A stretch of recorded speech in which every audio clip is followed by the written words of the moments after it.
Om Sthapakaya cha dharmasya sarvadharmaswarupini avatara varishtaya Ramakrishnaya te namaha. So today we are continuing our discussion on Ramanuja's philosophy. So I mentioned at the very beginning an interesting thing about these different systems of Vedanta philosophy. And to give a broad picture, Vedanta philosophy falls into 7 different categories. And it is called Vedanta philosophy because they are based on the interpretations of the Upanishads. And Upanishads constitute the essence of Vedic literature. It is Vedanta, it's called Vedanta in the sense, the final word, the conclusion, or the essence of Vedic system of knowledge. And these systems of philosophical thoughts are based on what they call in traditional circles the Prasthanatraya, triple foundations of Vedantic system, triple foundations. So, in a way, the foundation of the triple foundation is Upanishads themselves, remember. Upanishads constitute the original source of all Vedantic thoughts. But these Upanishad thoughts are interpreted in terms of their connection or their relation to Bhagavad Gita on the one hand, and also the simple logical analysis using our own wisdom, our own reasoning power. In what way they can be defended, criticized, or established. I shall try to make it more explicit. As I said, it's called Prasthanatraya, triple foundations. The source of this Prasthanatraya, the triple foundation, is Upanishads, which constitute the essence of Vedic literature. Now, the same thoughts are found in a different way in the Bhagavad Gita,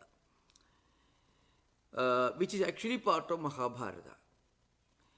Now here, Mahabharata and works like Mahabharata are called Smritis. So Smritis can be any of the 18 or more law books like Manu Smriti, Vyasa Smriti, Jabala Smriti, Parashara Smriti, Abhastamba Smriti, and many of these books on do's and don'ts, the way of Vedic life. How Vedic life should be led properly in different contexts. What is the Vedic dharma?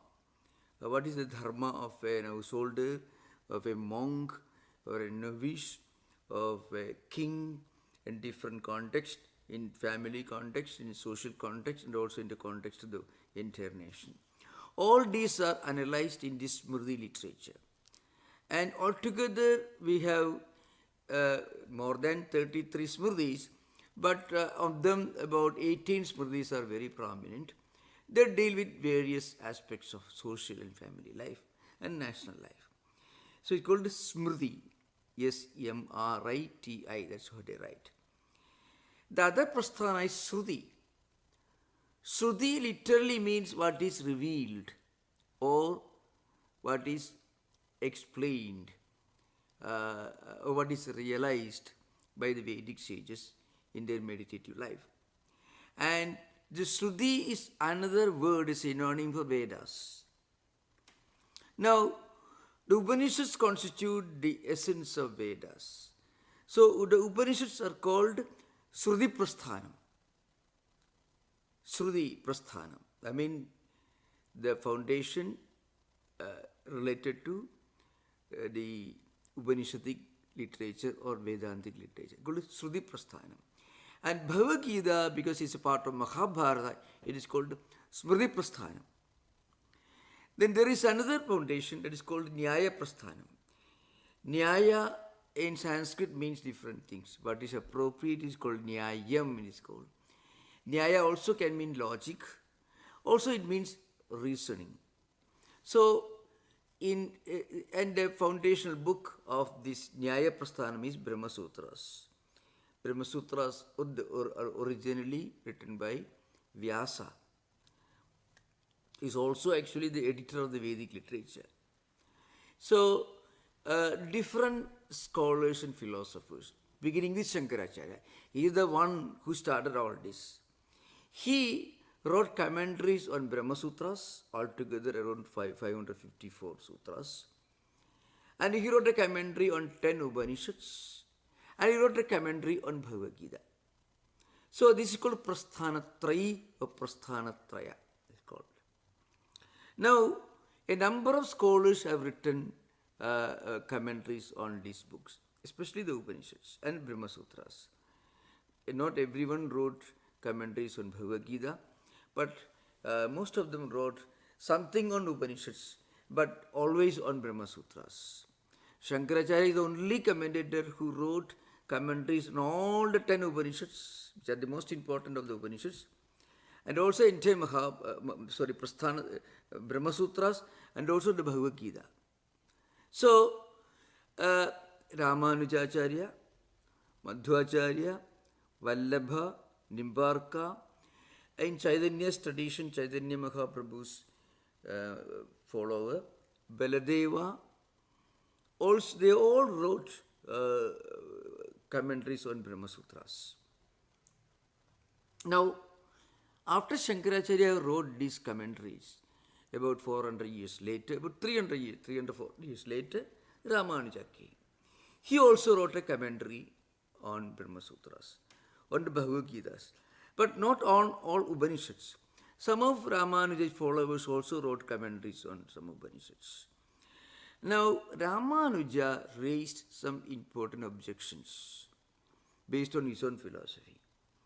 And these objections were originally raised not in a compact form, but in a scattered form, mostly in the early phase of his commentary on Brahma Sutras, called Sri Bhashyam, which is a very important book for Ramanujites. Sri Bhashyam was again commented upon by Sudarsana Suri. It's called Sudhi Prakashika, which is a famous book. And what surprises all of us is, and without prejudice, according to all Eastern and Western students and scholars of the systems, nothing stands anywhere near Shankaracharya's masterpiece. That is something very funny. The youngest of them was Shankaracharya at 32 years. And the oldest of them were Ramanuja, 80 years. Sorry, Ramanuja lived 120 years. So Ramanujacharya lived almost four times. And you get into Shankaracharya's life, into lifespan, 4 of Shankaracharya's lifespans combined into one. That is Ramanuja. 120 years he lived. According to some school, 126 years. Now, and Shankaracharya wrote all these books, finished all writing people, anyways, almost 15 years. So, Shodase Kritavan Bhashyam. In the traditional circles, it is said that he completed all his writings by 16th year. By according to many other Shankara Digvijayas, the traditional biographies of Shankaracharya in poetical form, he finished all his writings when he was about 15 years. There he had no time to write anything. Then he was busy traveling everywhere, defeating and arguing people. And again, when he went to a temple facing the deity, his devotion poured out in the form of wonderful, beautiful, sublime devotional poetry. And these poetical works also more than 100 poems. Now, I am coming to this. Ramanujacharya raises some objections. This is a very interesting thing. It's an intellectual game in the exercise to find out this. And Ramanuja raises 7 important objections. It is called Saptavidha Anubhavati Vadaha. Means Ramanuja's 7 objections. Sapta means 7. Saptavidha means 7 types of objection. Anubhavati literally means something is untenable, logically not defensible. So 7 untenables. Arguments focusing on 7 important topics in Shankaracharya philosophy, which Ramanuja could not, Ramanuja did not agree with. Now, I made some very important points during my earlier sessions. Ramanuja was taught Advaita by Yadava Prakasha. He was living in Kanchipuram. Yadava Prakasha was an old man. And Yadava Prakasha was teaching him Chandogya Upanishad Bhashya. And several Bhashyas he learned. There are some statements in these Bhashyas which Ramanuja could not agree with. Ramanuja was a very emotional person. So, Ramanuja started arguments and finally he left his guru. And that was the beginning of Ramanuja's objection to Advaita philosophy. And later, of course, Ramanuja went to Srirangam and he met many great devotional philosophers. Now remember, and something very interesting for scholars to understand, Shankaracharya wrote more than 100 devotional poems. Very great poems. Some of them will just transport you into some kind of devotional ecstasy. On all conceivable godheads he wrote. On Shiva, Vishnu, Surya, Ganesha, Divine Mother, Durga, all the different deities. Not only on these divine feminine archetypes like Durga, Shiva, Vishnu, etc. Even he wrote the sublime beauty and charm and grandeur of rivers. Ganga Astakam, Yamuna Astakam, the grandeur of these majestic rivers flowing from the Himalayas. That also he wrote. And these poems also absolutely marvelous. If you go to Ganga and read and recite it, you will be in a different world. But Ramanuja could not even refer to any one of these great poetical masterpieces of Shankaracharya. He became emotional. He thought Shankaracharya was criticizing personal God. Maybe the greatest devotee of personal God India ever produced was Shankaracharya himself, because he was the one who originally started puja. Many of the puja traditions that we perform, if you go to Bay Area, Shiva Vishnu temple or Siddhivinayaka temple, and he wrote on Ganesha, Bhujangam also he wrote. Shiva Vishnu, Shiva Pradakshamavanam also he wrote. Vishnu Sapadi also he wrote. So practically you cannot think of any deity in Hinduism on which Shankaracharya did not write a majestic devotional poetry. Now, Ramanuja thought Shankaracharya was not admiring the personal deity. He could have straight away gone to Kanchipuram, and he could have seen the Brigadiswara temple, Kanchi Kamakshi temple, and he could have heard from priests. They would certainly inform him that Shankaracharya wrote Sri Vishnu Satpadi, Vishnu Padadikesha Stotram. He wrote Saundarya Lahiri, Ananda Lahiri on Divine Mother, on Vishnu. But instead of doing that, he quarreled with Yadava Prakasha. And that was the beginning of this. Now, Yadava Prakasha again, he was an Advaitin, but he was not a correct exponent of Shankaracharya's original Advaita philosophy. Yadava Prakasha, his philosophy was a bit dialectical, a kind of dialectical Advaita. Sometimes you find those who study, you can see this. I have seen this myself. I have seen in some of the universities in India, in the philosophy department, when they study, of course, in India they study only the translation of Critique of Pure Reason. Kant's on demolition of British empiricism or the earlier systems of European philosophy, and they read a few pages and they think now every other system is wrong. Immanuel Kant is the only real philosopher, he's an idealist philosopher. Like the Yadava Prakasha was an extreme kind of idealist. He had not studied Shankaracharya's philosophy properly, and Ramanuja had a misfortune to study Advaita Vedanta from such a person. And so he raises some objections. Objections are mostly based on some very important points. It is very interesting. First one is Asraya Anubhavati. I means some points that Ramanuja could not appreciate or agree with regard to the locus or support of avidya or maya. Now remember, what is maya and avidya in Vedanta? It's very interesting. Avidya and maya are sometimes an ignorance. We call ajnanam, maya, avidya. In some Vedantic circles, it is identical.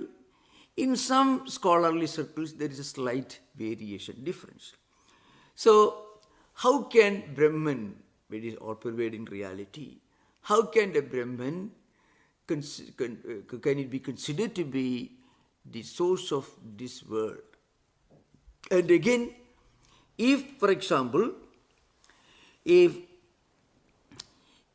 Brahman is Satchidananda, if Brahman is perfect, Brahman is existence, knowledge and bliss, then how can we forget, how can we fail to realize this?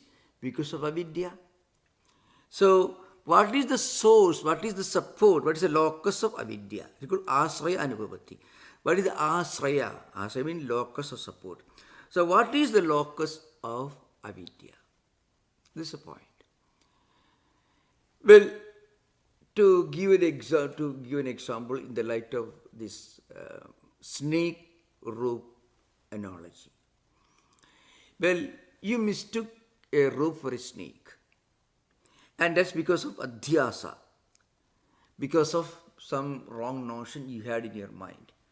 It is smriti rupa. It is in the form of a memory. You had seen a snake the previous day, and today in semi-darkness you are seeing a rope, and you mistake the snake that you saw the previous day in a zoo, you mistake it to be this rope is lying in front of you. Same size, same shape, same color. This happens because of avidya. So what is the source of this avidya? Is it true that this avidya is avidya exists on this rope or in the snake or in the individual? Actually, the question really doesn't have any meaning, because the avidya functions as adhyasa superimposition. It happened because you have seen this snake the previous day in a forest, and today you are seeing the rope in front of you, and you mistake it because of memory. So actually, the snake is not a snake, it is only snake idea. There is no point in analyzing this, whether the snake exists on the rope or elsewhere. So, Ramanuja asked this question, is this avidya, is it existing on, is the locus is on Brahman or Jiva? That is interesting. Now, actually, if it is argued that avidya or ignorance exists on Brahman, then the Brahman cannot be perfect.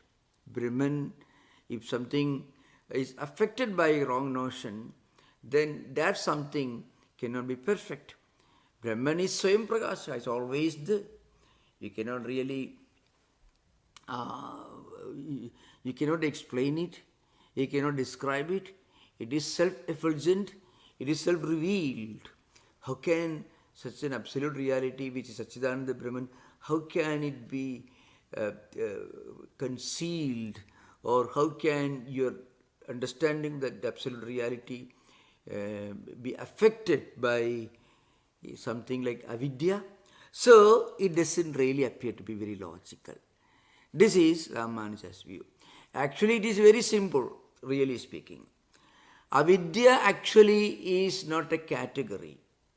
Avidya, that's an important point to remember. One problem with non-Advaitins is, non-Advaitins believe, they think avidya or maya is a category. It is not a category. It is something that we all feel to be real and true till we realize the opposite of that. Till we realize that it is not real, we are under the wrong notion that it is real. Till we bring light, we think it is a snake. The moment we bring light, then perfectly okay. The fact is revealed that it is not a snake, but it's a rope. So, this is a natural misunderstanding. And this avidya has no origin. Because, where did this emerge? It is caused by adhyasa superimposition. Rather, it functions as superimposition. That's all. So, it is just a natural misunderstanding that comes to a person due to ignorance or due to lack of real understanding that it is a rope. Similarly, so long as we are ignorant of the fact that we are Brahman, we may mistake this world to be real. The moment we realize that Brahman is only reality, that the same world that we earlier thought to be a separate entity is now seen to be non-distinct from Brahman, but not in his names and forms. The essence of everything that exists in this world is Brahman. Similarly, just like, for example, let's say, for example, we have different pots and pans made of clay. Those who know, an elderly person will know that all the pots and pans and jars made of clay are really clay only. They are only clay. Clay in different forms and clay in different shapes, that's all. But a little child may think, no, a clay pot is different from a jar made of clay. A child may think, but his father knows that it is only the same clay. This is one, that is called asraya anuvapatti. So, these views are being clarified, and a proper answer to Ramanuja's objections are given by great thinkers like Madhusudana Saraswati and others. The second objection is Tirodhana Anubhavati. That means, if Maya is concealed, if Maya's reality is veiled, concealed, then, I made a mistake. If Brahman is concealed due to Maya, then Brahman cannot be Swaprakashaka. I shall try to explain this. If sun's presence is concealed permanently by clouds, then the sun cannot be considered to be self-effulgent. Similarly, if the reality of Brahman is concealed by Maya, then that Brahman cannot be Suprakashaka. It cannot be called self-effulgent. This is a very important argument. It is perfectly logical on the face of it. Advaitins argue that Brahman is Suprakashaka, Brahman is self-effulgent, Brahman doesn't require any other agency to reveal, it is self-revealed, it is self-effulgent. But Advaitins say, because of avidya, because of Maya, if Brahman he appears to be concealed or veiled, or there is a barrier and we are not able to realize this. This is one argument. So Advaitins say, no, Brahman is not concealed in that way. Our understanding, our realization of Brahman is for some time veiled, because there is lack of real knowledge in our mind. And it's just like, for example, there is sun, and for some time the vision of sun may be concealed by a patch of dark clouds in some places. But the sun actually is self-effulgent, sunlight is everywhere. But for some time, our experience of sunlight may be cancelled for some time. Why? Because there is a dark cloud. But dark cloud doesn't have any impact on the sun.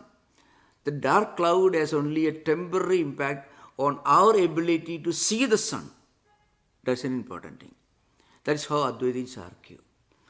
Now again, here the point is non-Advaitins are not able to fully understand the true implication of avidya or maya. Avidya and maya, according to Advaitins, is not a category, it is only a temporary phenomenon which prevents us from realizing our own true nature, our own Swarupa. So Brahman is Swaprakashaka. Brahman is called Jyotisham Jyoti. So, of course, this this idea is being explained by Prakashatmayadi in Panchapadhyaya Vivaranam. It's called Jnana Nivartyatvam. See, when you actually get the real knowledge, then what happens is the dark cloud or the ignorance or Maya and Avidya is removed. When light is brought into the semi-dark room, then the wrong notion that the rope is a snake, that goes away. And the rope is self-revealed for everyone. This is an important thing to remember. This is second objection. Third objection is Swarupa Anubhavati. So what is the Swarupa of Brahman? Now Advaitins argue, of course according to Advaitins, Avidya is Bhava Rupa. It is Maya or Avidya is Bhava Rupa. It is a positive entity. It is a positive entity only in the sense that because of this Avidya, we wrongly mistake this world is real and we think that world as a separate entity, it's a separate category, it can exist independent of Brahman. That's because of this Maya. So, because of Avidya and Maya, the world comes into existence. That's how we feel, but that's not true. Let's say it's something like saying, because of darkness in the room, the snake comes into existence. It doesn't happen like that.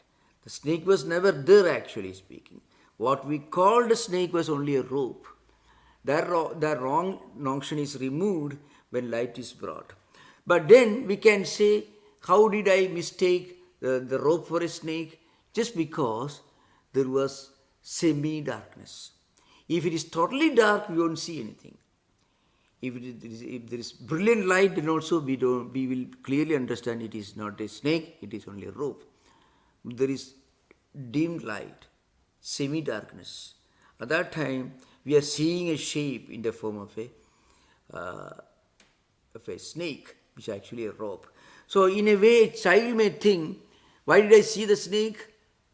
I saw the snake because there was semi-darkness. So semi-darkness was responsible for creating the snake. That is only an apparent view. That's why in Vedantic tradition there is a well-known dictum which goes back to a great Vedantin who lived during post-Shankarite times. His name was actually Sarvajñatma Muni. So he wrote a well-known book called Samkshepa Sharirikam. That book tells you the essence of this Vedantic process. It says, Vivartavadasya Purvabhumi Vedantavade Parinamavadaha Nivartidesmin Parinamavade Swayam Samayadi Vivartavadaha. So I shall explain this. It is a very, very, very deep, profound philosophical dictum. Of course, it is in a different context, but that should be clearly understood here.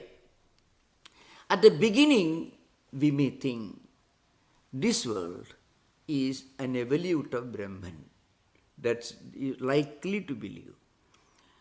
At the beginning, we may think a pot is an evolute of clay, or a golden necklace is an evolute of gold. Or we may even think that the snake is an evolute of a rope. So, this is what we may imagine. If you ask a child what was responsible for the snake, a child who really thinks that there is a snake, he will think that because the rope produced the snake. Or we may say the clay produced the clay pot. one may think. But his father, the intelligent man, thinks, well, it is a clay pot, of course, but clay pot has no independent existence, independent of clay. So when the clay pot is broken, it goes back to clay. Before it became a clay pot, it was clay. When it's broken, it was clay. And when the clay pot is standing in front of you, then also it's clay only. You try to remove all the clay from a clay pot. The clay pot doesn't exist. You remove all the gold from a golden ring. The golden ring doesn't exist. The gold exists. Similarly, you remove the Brahman reality from the world, then the world doesn't exist. But then the point is, at that time, the so-called world of plurality in name and form, it really is perceived to be non-distinct from Brahman. So, at the beginning one may think, is Parinamavada is correct. Parinama means real transformation. But as we analyze, we understand the transformation is only apparent. And apparent transformation is called Vivartavada. So, Sarvajnatma Muni, actually in our own life, we may think like that. The beginning of spiritual life, one may think God created this world. One day God sat there, He created all this world. This is a natural beginning for every spiritual seeker. But as we grow spiritually, and not one life, it may take millions of life cycles or hundreds of life cycles. In our spiritual evolution, when we reach a higher stage, then we realize actually God cannot be just as the form of a person with different attributes. God could be one supreme reality, one divine spark present everywhere. So, at the beginning one may think this world is different from God. Ramanuja, according to Ramanuja's system, Ramanuja believes in Vishishtadvaita. Ramanuja believes that the world and different jivas, different individual souls constitute different evolutes of God. Advaitins believe not evolutes, but the same supreme divine spark is present in all of us. But not in the body-mind complex dimension. If you remove all this, then the divine spark present in us is the same as the divine spark present everywhere. That is Jiva Brahma Aikyam. So this is the essence of Advaita and Ramanuja distinction. I'm making this a bit complicated, but you can ask questions. I shall try to make it more clear and more explicit. So Ramanuja raises this objection. But avidya is actually bhava rupa. It is a positive entity. Ramanuja's objection is this. If avidya is a real entity, then avidya never disappears. If avidya never disappears, then you can never realize Brahman. You will no liberation, no moksha. You will always in bondage. If avidya is negative, then avidya cannot be the cause of this world. The Vedantins say this avidya is positive only in the relative sense that it becomes the cause. It happens to be the cause of this Jagat Pratiti, this experience which may not real, the experience of this world as a real entity. That is actually wrong. So in that sense, it becomes positive. It's not really positive, but it is not negative either. Because if it is negative, then it cannot cause anything. If it is positive, then it cannot cease to exist. So that also is a bit of a conundrum according to Vishishtadvaita, according to Ramanuja. So it is called Swarupa Anubhati. Then Anirvachaniya Anubhati. That is an important thing. Advaitins say Brahman is Anirvachaniya. Brahman is beyond description, beyond explanation, beyond verbalization. It can only be experienced. They also say that avidya or maya is also beyond description, beyond definition. That is a primary thesis in Advaita tradition. It is sadasat vilakshana. It is neither real nor unreal. Now, if there is something which is neither real or nor unreal, then it is beyond description.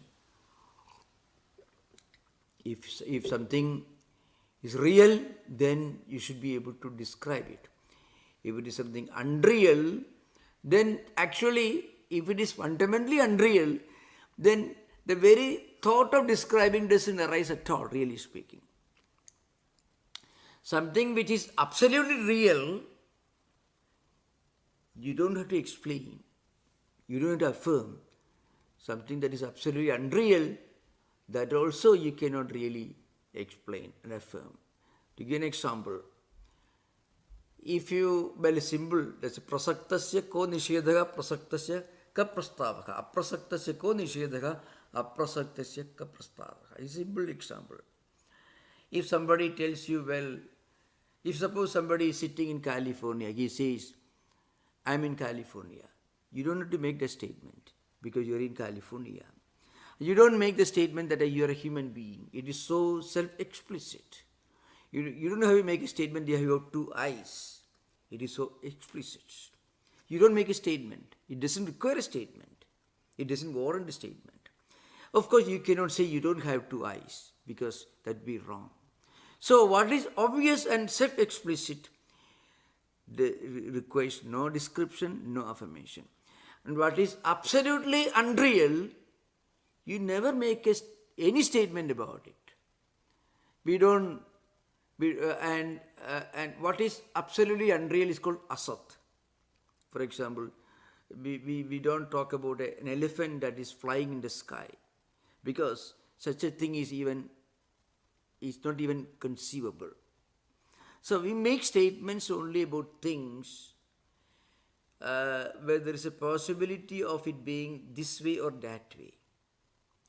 You make a statement about things, this is to be understood perfectly well, where there is a possibility of it being otherwise. Vajarambhanam vikaro namadheyam murtigeteva satyam. This comes from the Chandogya Upanishad. The statement means this, that is, mritika, or clay, mritika or clay alone is real. Pots and pans, different vessels, different utensils, different jars and cups and pots, they are unreal. They are dependent upon names and form. You remove the form from a clay pot, it becomes clay only. And then the separate name, clay pot, that also disappears. It's clay only. You remove the shape and form of a golden necklace, that it remains only gold, nothing else. So the golden necklace, its entity dependent upon the particular form. That is, it has a different shape and different form, different from gold as such. So what it means is, the whole world, all that we experience at the empirical level, it is not absolutely real, because if it is absolutely real, then it should remain without any change. It doesn't remain without a change. The world is changing all the time. Like a clay pot could be changed into clay. So it's not absolutely real because it changes. It's not absolutely unreal. Why? Because if it were absolutely unreal, then you don't experience it. You don't make a statement about something that is absolutely unreal. An elephant flying in the sky is absolutely unreal. The statement itself refutes its possibility, its ontological possibility. So that's why avidya or maya is defined as sadasat vilakshana. In the sense, it is not absolutely real, it is not absolutely unreal. The literal meaning is something that is different from what is absolutely real or absolutely unreal. So maya is something, or avidya is something that we feel to be real till we realize that it is not real. So it has an entity, only a relative entity, relative existence. So it is only vyavaharika. This is something which non-Advaitins have never really understood. Advaitins analyze reality from three standpoints. the absolute reality, Paramarthika Satta, then the relative reality, Vyavaharika Satta, then ideational reality is called Pratibhasika Satta. Now, what exists only as an idea in our mind, like the snake idea. Before we brought light, we mistook the rope for a snake. It is a pratibhasika, it's ideational, it's a mental projection. It is that the snake is not totally unreal. There is a snake in the zoo, in the forest, but there is no snake in front of you. It is only a rope. The snake idea is there in our mind. That is ideational reality. It is conceivable, but it is not there in front of you. It's an important thing. Okay. But a snake in the form of an elephant is inconceivable. It is called asat, absolute unreality. So, and then Vyavaharika Satta. Actually, the world, the chairs and tables, all that we see, these are all relative, empirical experiences, relative entities. They exist, but they change, so they are not absolutely real, but we experience, we live in this world, so it's not absolutely unreal. Now the problem with non-Advaitins is, they are not willing to accept the two-tier gradation of reality, Paramarthika, Vyavaharika. So actually, it is simple common sense. Things that always exist without any change in the past, present and future, things which are not caused by anything else, which are self-revealed, which doesn't take birth, doesn't grow, it doesn't die, it doesn't disappear, which always exists. That is Paramarthika Satta. That is Brahman is only Paramarthika Satta. Everything else that we experience in the empirical world is Vyavaharika Satta. They are not absolutely unreal, but they are not absolutely real. So we call it actually Vyavaharika. The Vyavaharika Paramarthika gradation of the absolute reality. That is the absolute Paramarthika, the eternal, the immortal, and the changing, the relative.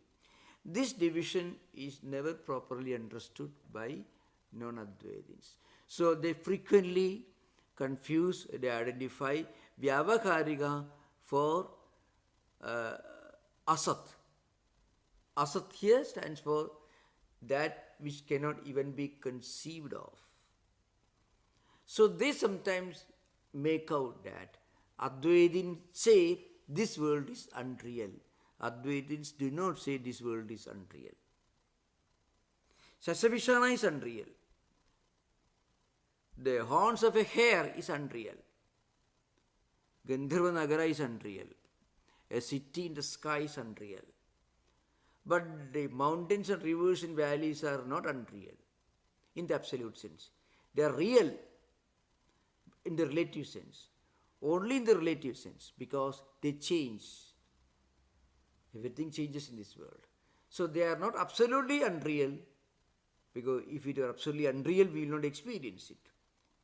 They are not absolutely real, because if it were absolutely real, then they will never change. They will remain the same.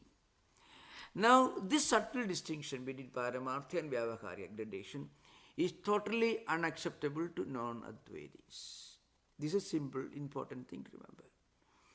And for your information, philosophers who read Advaita Vedanta, fully understanding this fundamental reality, fundamental truth, the Advaita never negates this world as we see it.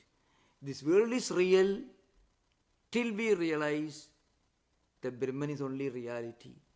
And then it is only a matter of inner experience, it is not a matter of description. That's why Prag Brahmatma Vijnana Sarva Loka Vivakaranam Satyatova Buddhihi Yada Prag Drishta Seva Prabodhat. Yada Supna Drishta Seva Prabodhat means Prag Brahmatma Vijnanam Sarva Loka Vivakaranam Satyatova Buddhi. What it means is, before we realize Brahma Jnanam, before we get Brahma Jnanam, We should live in this world thinking as if the world is real. The temple is real. The church is real.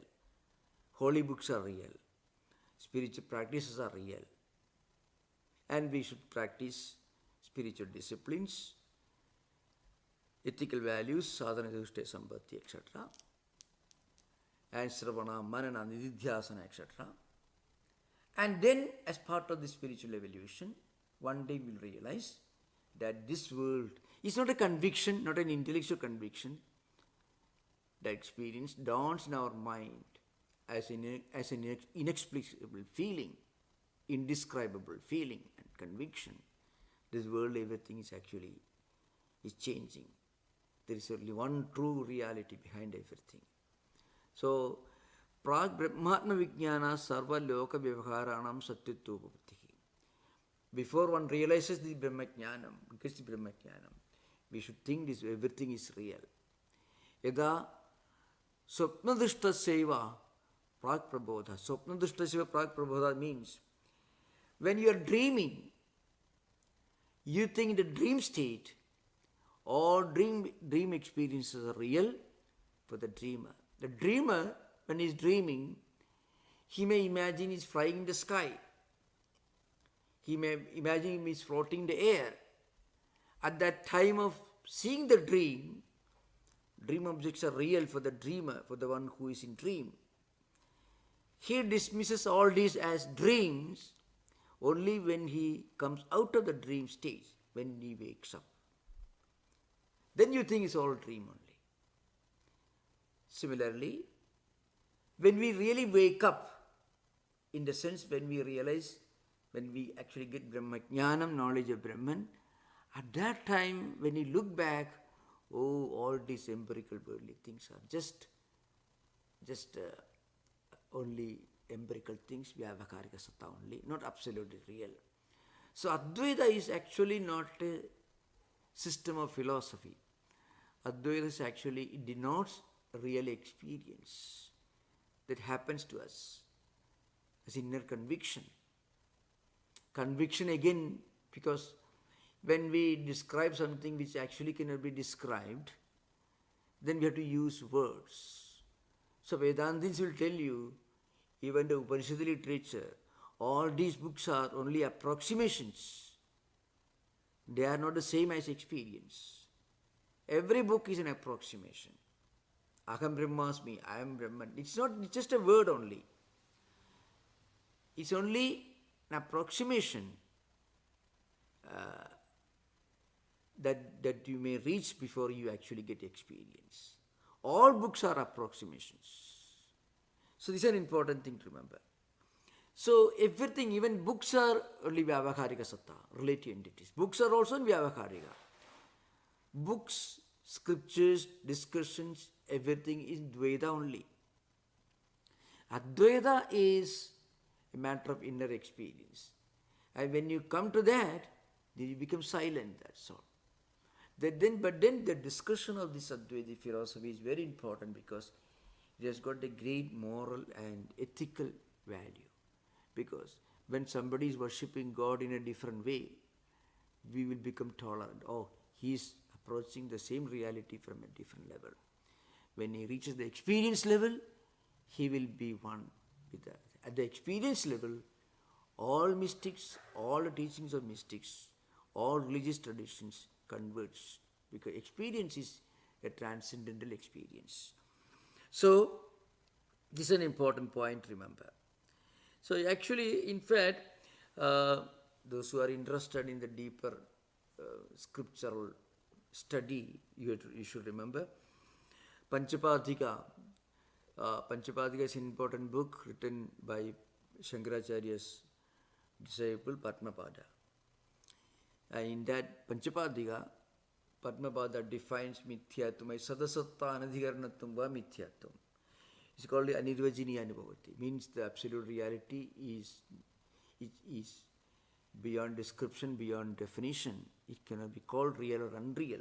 That's the idea behind. The fifth objection is pramana anubhavati. That means, actually, Advaitins will tell you, as I mentioned just now, Advaita is an experience It cannot be explained in the light of any of the tools of epistemology or theory of knowledge. Sri Ramakrishna puts in simple language. It's very interesting. Sri Ramakrishna says, at the highest level, there is silence. That is Advaita. When you reach the highest experience, there is nothing to say. It's only silence. And you come down several steps. Then you have got Om. Om is the shortest possible verbal symbol in Indian philosophy or Vedanta philosophy. So Om is very gross compared to silence. Silence is the subtlest, the top.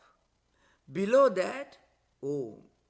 And then again you descend several steps coming down, then you have got Gayatri. Gayatri is considered to be Veda Mata, the essence of Vedic literature, spiritual literature, Upanishad literature. Gayatri has got 24 letters, syllables. Gayatri is the name of a meter. Also it's a name of a sacred mantra. And Gayatri is considered to be the condensation of all Vedic teachings. Om, Omkara, Pranava is the condensation of Gayatri. And silence is the condensation of Om. So we all begin with Om. And then, because Om is the only thing where we can call it beginning. Silence is not even a beginning or an end. Silence is the absolute reality. Come down, you have Om or Pranava. Again you come down, you have Gayatri. Again coming down, you have got Upanishads, Vedas, all the huge books. And again come down, you have got all Puranas, mythological books. This idea. Now, this is Sri Ramakrishna puts in his own unique language, unique vocabulary. It's a very interesting thing. Silence is the essence of everything. When you elaborate silence, you have got Om. When you elaborate further on Om, you have got Gayatri. And again you elaborate Gayatri, you have got Upanishads. And then if you further elaborate, you have got all these Vedic big books, Samhita, Brahmana, Aranyaka, everything. This is how Sri Ramakrishna puts it. So that's why Advaitins will tell you there is no pramana, there is no epistemology, there is no theory of knowledge. Direct perception, inference, analogy, verbal testimony, presumption or negation. The 6 pratyaksha, anumana, upamana, sabda, arthavati, anubhavati. None of this applies in Advaita. So sarva pramana avati, the limit, the end, because the pramanas cannot reach, pramana cannot peep into it. This is not acceptable to Ramanujayites. Ramanuja will tell you, I mentioned this earlier, scriptures reveal the truth. This is what Ramanuja tells you. That's why in Ramanuja's system, the sacred mantras are very important. In all traditions, sacred mantras are important. But in Advaita, even sacred mantras have to be transcended to reach an experience which cannot even be explained in any of the sacred mantras. So Shastram or scriptures cannot eventually reveal the supreme truth. Scriptures can only remove obstacles standing in our way of realizing supreme truth. Right now in our mind there is a lot of confusion ideas and different conflicting ideas. All can be removed by filling our mind with sublime spiritual scriptural ideas. To that extent it's helpful. So actually the light doesn't reveal the rope. The light only removes darkness. When darkness is gone, the rope is self-revealed. Similarly, all pramanas may help you, books may help you, all spiritual practices will help you to remove the obstacles that stand in the way of in our way of supreme the truth. That's why I shall conclude today's session by giving an example from, it comes in Mandukya Bhashyam, by Shankaracharya. He says, Rogartasyeva Yoga Nivrittu Susthada. What it means is, suppose you are sick. You take a medicine. Or you may do a treatment, a procedure.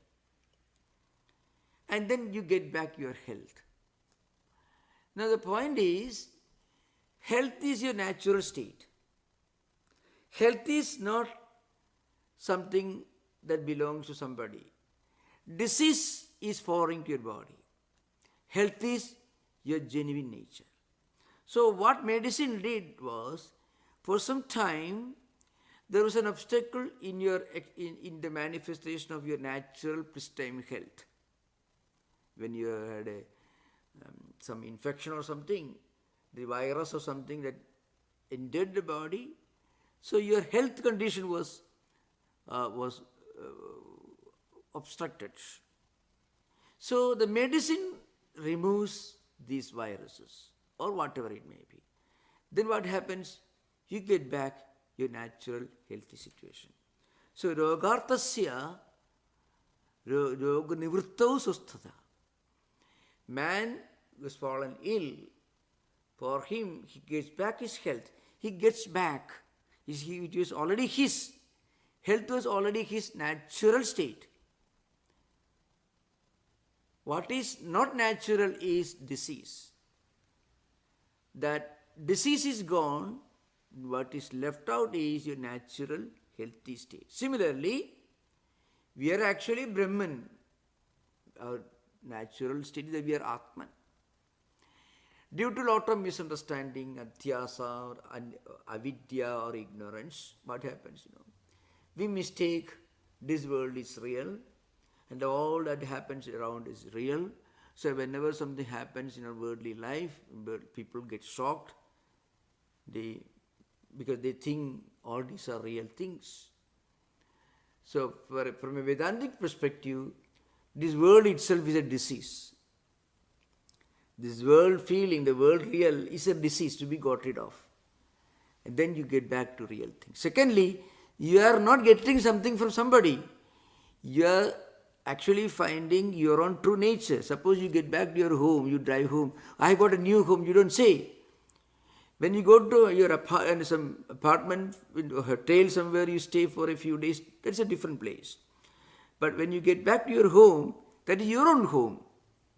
Our home is Advaita. We are Brahman. That's our Advaita. That's our natural state. That's our healthy state. So, Dvaita, ignorance, all these constitute diseases or illness or viruses or bacteria. When you get rid of all this, you get back to your natural Advaitic state.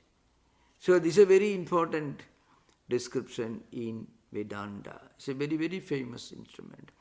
In Advaita, we are not getting something new. We are only removing obstacles. All books, all philosophies are only helpful in removing obstacles.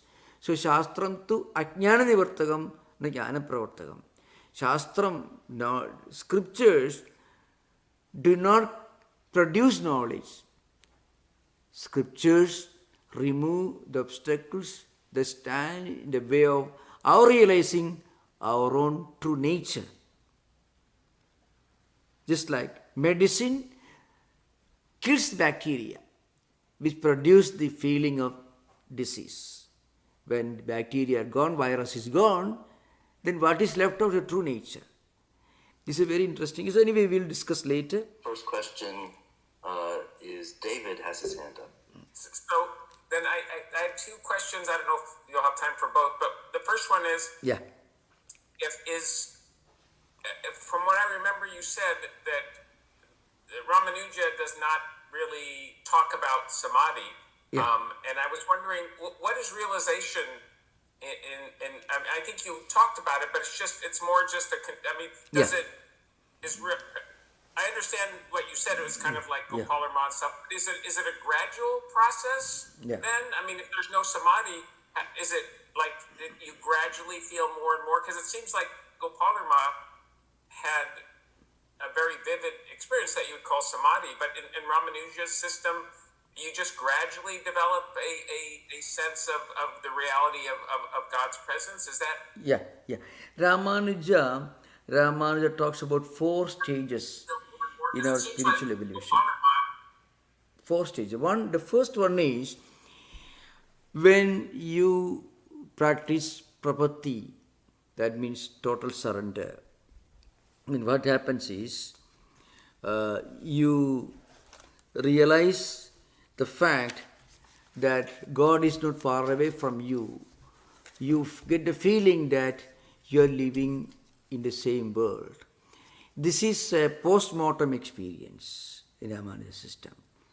You get a kind of divine body and you go to Vishnu Loka and in the world of, very similar to Christian belief in actually, St. Augustine's city of God and all defined. And then, so it's called Salokyam. You live in the same world as God, Sivanarayana or Vishnu. And then you feel a close proximity with God, Sarupyam. Samipyam. Samipyam means you are in, Samipyam means close proximity, you're very near to God. Then Sarupyam, you got the same form. So you find in Ramanuja system, and also in the Bhagavata Purana, many of the Vaishnavite Puranic mythological books, devotees are portrayed wearing this yellow cloth. Sometimes they have the same form as Vishnu's forms. The same kind of, they get a divine form. They said same shape and same form. And this Ayujyam, where you actually become almost like God, but you don't have the higher powers of Srishti. I mean, God is responsible for creation, sustenance, everything. But you don't have none of this. But otherwise, you become just like Vishnu. That means called Sarupyam and Sayujyam. In some books like Bhagavata Purana, they give an alternate state where you get some powers. This is Ramanuja system. It's very similar to the concept of Christian experience. You live in close proximity with God, like angels, other divine concepts, divine angels, divine persons living in God's world. That's the Ramanuja concept, very similar to that. And there is no question of merging in samadhi as such. No. The transcendental experience is the Sayujyam. That's highest transcendental experience in the Ramanuja system. Yeah. And so, is there is some sort of realization though here on earth, or is it only post-mortem emancipation? No. Even when you are living this world, there are many great Vaishnava devotees experience this divine presence of God everywhere. They felt the protecting hands of God everywhere. This happens. But the Vishnu Loka, I mean, after all, you are going to different Loka. Loka means world. That happens only after the physical body is gone. Many of the great exalted devotees in Ramanuja system, they felt that there is very near the deity, the God, and they felt the protecting hands of the divine. It's everywhere. It happens. That's true. So that's why I would say it is safe to say that at the highest level, this devotion takes you to some kind of an identity with your deity, with the idol that you are worshipping. But that is not considered to be a category. It's not recognized as a separate category of spiritual evolution in the Ramanuja system. So when you study all these systems of philosophy, you find in every system there is one stage where the devotee transcends to some kind of an ecstatic, non-empirical, a transcendental spiritual experience, which they feel they cannot explain. The joy, that inner joy and the blissful feeling that you find in any of these higher mystical traditions is a confirmation of this fact. At some stage, you cross the barriers that stand between you and your ideal. And there is some kind of an identity. But it is not philosophically, categorically expounded or explained as in Advaita. That's an important thing. So, I think even in non-Hindu tradition, like mystical Christianity, you find the devotee and in the inner castle, St. Teresa of Avila, or the experience of the way of a pilgrim, that famous book, the mid-19th century Russian mystical work, small book, and many other books you can find, where the devotee is communicating with somebody, some higher transcendental power. And for a Christian mystic, maybe Jesus Christ. For a Buddhist, maybe Tathagata or Buddha. For a Hindu, of course, different. Hinduism is so diverse upon the different levels. There is one stage where the devotee crosses the barriers, the boundaries of division, and enters into some realm of identity and oneness that removes the gap between the devotee and the deity. So, how do you explain that? It's an important thing. So, but then you don't ask a typical Vaishnavite. He won't agree with this. He will say, no, you just have this kind of putting this nama, and then you go and you verbally you confess. It's not my Christianity like Aginjanyam, Ananadigadatvam, then Saranagadi, go to somebody, you utter these mantras and mantra, you are finished. More like you are joined like joining a church. That is one thing. But when it comes to spiritual journey, a devotee can certainly cross all these boundaries. So there is one is the theological, the hierarchical, the ecclesiastical on the one hand, and the spiritual on the other. At the spiritual level, a devotee actually crosses these barriers and enters a realm of spiritual intimacy and identity with the divine. That's important. All the great mystical poetry are the result of this experience. You find all the greatest devotional mystical poetry are attempts on the part of the poet to explain something that he knows he cannot explain in words. Then only a poetical work reaches its zenith, where the words fail, still words are trying to explain what words cannot really explain.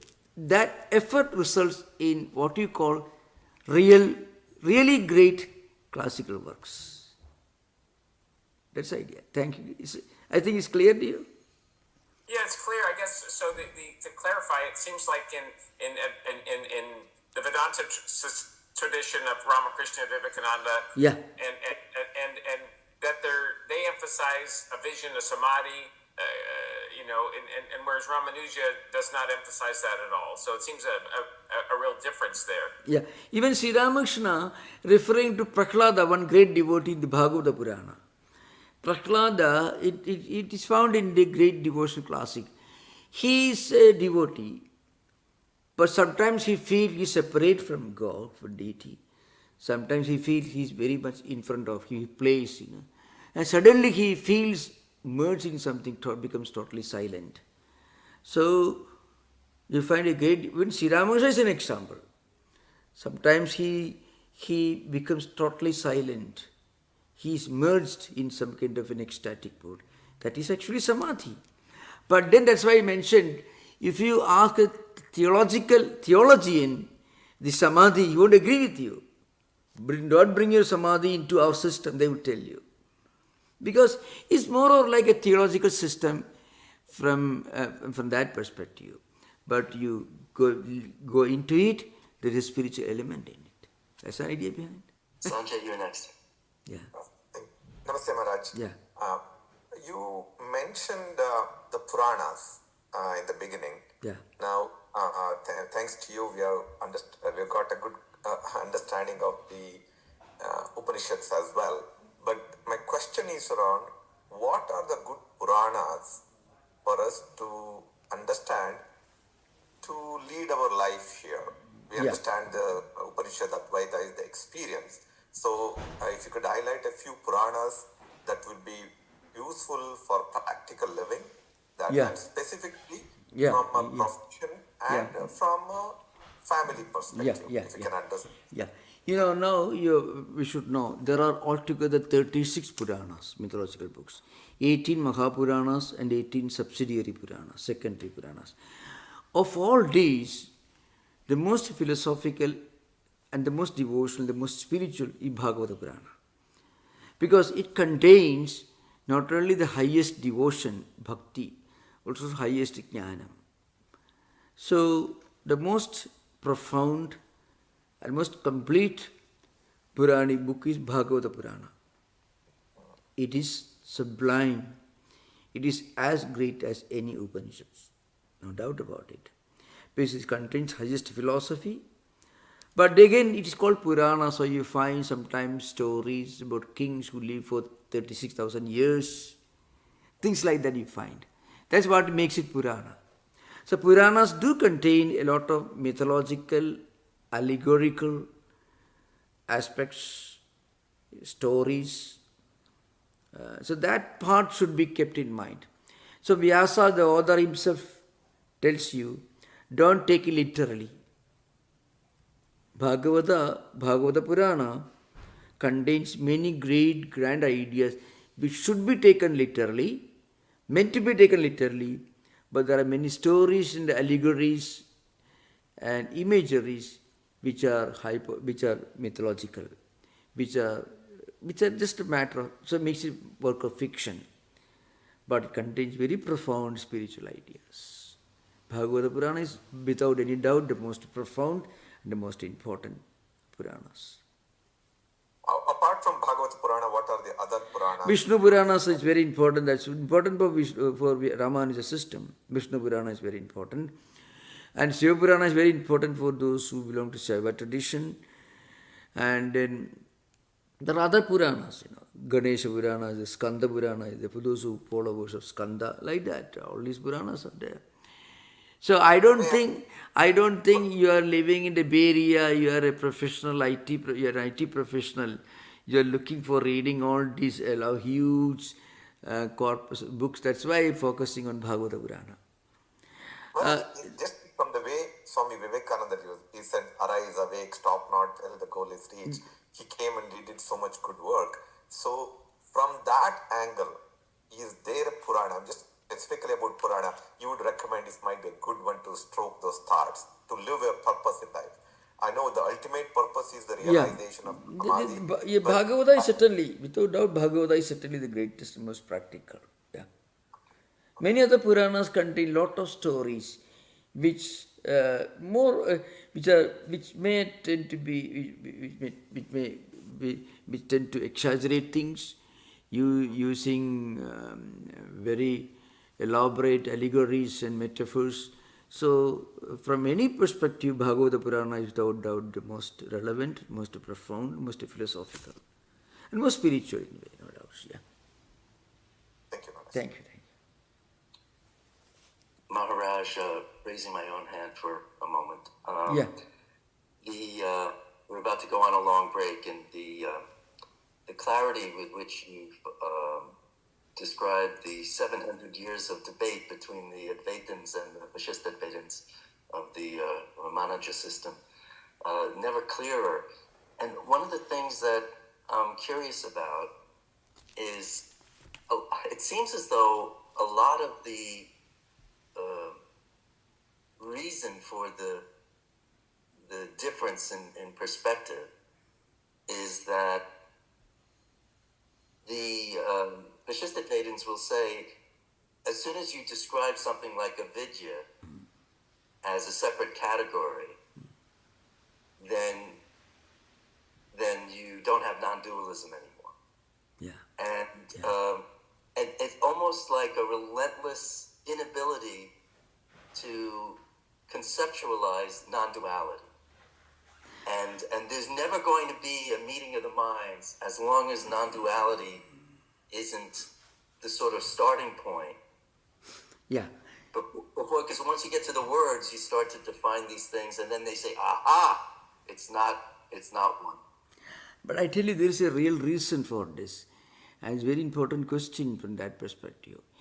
You think of a man like Paul Brunton, a total stranger living in New York, coming to know about Advaita Vedanta, and then taking a ship going to India. Just imagine. And a countless number of people going to Himalayas and all that. Now here, they are not going there to join a cult. They are going there to seek a higher evolution in their own spiritual life. Now the problem is, many of these philosophical systems tend to become cults. So once it happens, they study their books, they consider their duty to defend that books at any cost against everyone else.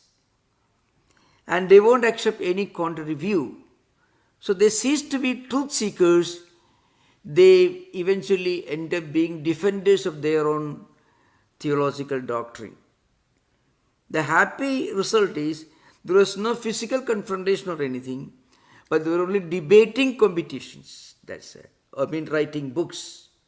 They wrote books, that's all. So, if you ask if Ramanuja system, for example, the system has its own strong code of conduct in terms of the taking bath, the mark on your forehead, and also even the elephants which are paraded in the temple's festivals. Those elephants should have a certain marks on their forehead. All these things are natural. So what happens, in such a system, they do study their books, but they are not any longer seekers of supreme truth. They are defenders of the cult into which they are born. So more like the Catholic Church. That's why Ramanuja's system is more of a theological system than a philosophical system. If a Schopenhauer reads Ramanuja, he won't feel excited because all that Ramanuja says you find in Christian theology, the same Catholic Church, the confession, that Bharanyasa, all that you make a statement, I'm taking refuge on you, just like Christ, just like accepting the finality of Jesus, all that you find. But the greatness is, Ramanuja himself was a great humanist, a great devotee. There's a lot of humanism in the system, at least in the Ramanuja system, maybe not in the followers. In Advaita, what happened was, fortunately, Advaita was never allowed to become a cult. That's why many of the monks whose family belonged to Ramanuja system eventually became Advaitins when they became monks in the Ramakrishna mission or elsewhere. It's a very important thing to remember. So, again, Advaita doesn't say that Ramanuja system is wrong. Advaitins don't say that any system is wrong. They say it's only an attempt to reach a higher level. If you go to the institutions of Advaita Acharya, Advaita teachers, all the time they are busy doing puja, worship, reading. When the Shiva, this Ayodhya temple was being inaugurated, these Advaitin Acharyas were doing Ram Nam. They were doing chanting of the divine name of Sri Rama. So you can imagine. As much, if not more than Ramanuja. So if there is more of Ramanuja philosophy in Advaita than Ramanuja philosophy itself, the devotional element. So that's what prevented it from becoming a cult. That's why people belong to different groups, different traditions, different faith systems, whether in the Europe or America or within India, when those who were born in families and communities who were for a long time not even allowed to read the Vedas, they also tend to become Advaitins. If we go to the Ram Karoli Baba or any of these, all these, they are all expounding some kind of Advaita. They may not have read Shankaracharya's philosophy or books, Sanskrit books, very few of them. But all they're talking about really some kind of an Advaita. Because when you want to speak spiritual common sense, there is no other way other than Advaita. The moment you say you join this cult, you make your mark on your forehead like this, you wear this kind of cloth, you make this statement, and you are in our. That is purely more like joining a Rotary or Lions or any institutions. But here, Paul Brandon didn't have to put something on his forehead to become an Advaiti. He just went and met Ramana Maharshi. That was the end of it. So also countless number of Western monks you find in the Himalayas moving here and there with the Rudraksha and all that. They are looking for Advaita actually. It doesn't mean that they are read Shankaracharya's Bhashya's commentaries. Not at all. But natural urge of a human being in his spiritual journey and spiritual quest for something universal, something transcendental. Again I repeat, it doesn't mean that they are all read Shankaracharya's books. No. Shankaracharya's system is a philosophical system and it is being patronized, preserved by certain institutions, organizations. That is true.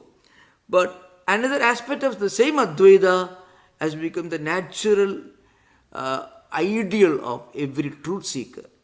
Whether it could be Schopenhauer, it could be Paul Deussen. Schopenhauer didn't read Shankara Bhashya. Even think of a man like Emerson, living the same age when his cowboys were founding all over America. Emerson was writing journals, Advaitic ideas, expounding. Or even this man, Henry Thoreau. He was also impressed. Gita teaches some kind of a universal oneness or something. That's all he knew about Advaita.